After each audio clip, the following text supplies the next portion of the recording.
Have you ever seen a god fall? The woman at the bar says, taking a sip of her scotch. She has long, dark brown hair and is wearing a dark trench coat. The bar has 3 patrons in it, none of which are near her, so she mostly speaks to herself and the bartender, a gruff older man who has heard many similar rants, but this one caught his attention. I don't mean in the pretentious sense, like seeing a religious figure get dethroned, or the destruction of some decrepit temple. No, I mean watch the god fall from the sky. She takes another sip of her scotch. At this point, the bartender shakes his head and begins to walk away.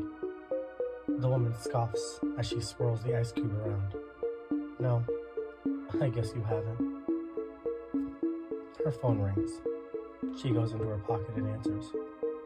We found it, a man's voice says over the phone. She hangs up and smiles. They found it. She leaves some money on the bar and gets down from her stool, making her way to the door and eventually leaving. She found it. She orders a ride and is obliged in the next 5 minutes. She gets into the car and is taken to her location. Water Wonder, a dream of hers ever since she was young, now made a reality. She pulls out a set of keys and searches through them before she finds the one she needs and opens the aquarium doors. She walks inside, seeing the entryway which has tubes of jellyfish just before the ticket office. She smiles at the tubes before taking a right and walking toward a set of double doors with the words staff only printed on them. She searches through her keys again until she finds the set she needs and opens the doors. She walks through the doors to see a plain gray hallway that leads to the left. She walks down the hall for 10 minutes before she is met with another set of double doors.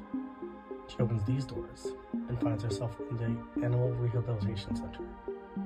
Here, she passes tanks with turtles that are getting their shells repaired, endangered species going through breeding programs, and egg nurseries.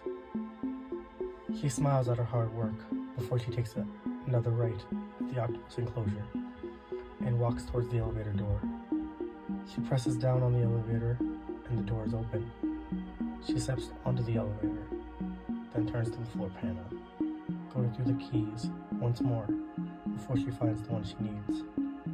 She inserts the key into a slot at the bottom of the floor panel, twists it right before pressing the buttons for floors 1, 2, and then basement. The doors shut and the elevator begins to go down. The digital reader shows 1, then B, then lab. The elevator doors open, and the woman finds herself in a well-lit sterile laboratory.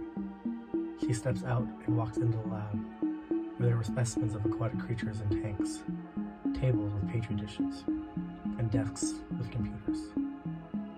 She looks over to one of the aquatic creatures, an eel-like fish with a bioluminescent bulb protruding from its head, its eyes glowing with the same glow and light as it watches her walk past.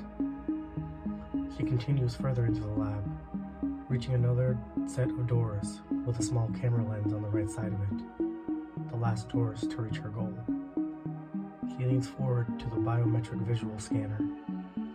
Lasers pass over her right eye, and a loud buzz is emitted from the machine over the sound of unlatching. Locks follows.